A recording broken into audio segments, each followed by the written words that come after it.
Welcome guys to Inken DIY PH, removing of concrete using chipping hammer. Napakadaling tanggalin guys ang semento gamit ang ating chipping hammer. Ito. So ito yun, nalagay na natin ang kanyang adapter. Ngayon, pipili tayo dito ng ito, yung gagamitin natin. Paano natin i-assemble ito, yung ating chipping hammer. Air chipping hammer. Ito guys, yung sa lima, ito yung gagamitin natin. So, assemble natin. Ito, ilagay natin dito yan. Ilagay yung mahahawak yan. Tapos, ito naman, sabit natin dito. Yan. Tapos, tighten lang natin guys. Para hindi siya tumalsik. Yan. Hindi lang na kamay yung gamitin natin. Ayan, so, yan. Ready na natin ikabit guys sa ating compressor. Pero bago natin ikabit, lagay muna natin siya ng oil. Ito yung dito sa loob. Itong oil. So, ito yung gamitin natin guys. Okay. Ito yung ilagay natin na oil dito.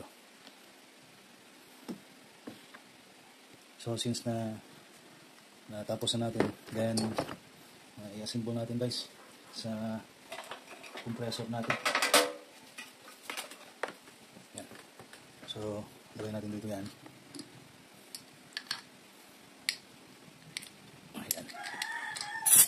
Yeah, okay. So, guys. So, ito yung switch niya. Ito yung switch niya pag pinagana natin. Yan. So, sample natin guys. Para makita nyo ang work dito. Yan. Ito yung kanyang air. Saka ito yung kanyang chipping adjustment nito guys. Dito. Merong plus at minus dito guys. Ito. Plus at minus. So, pwede nating bawasan or dagdagan.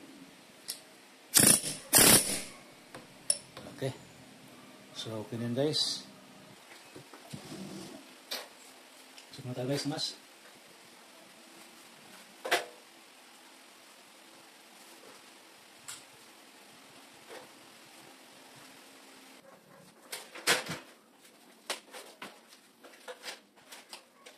So, guys, yung tanggalin natin. Okay, guys.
Very easy lang guys ang pagtanggal ng semento gamit ang ating air chipping hammer.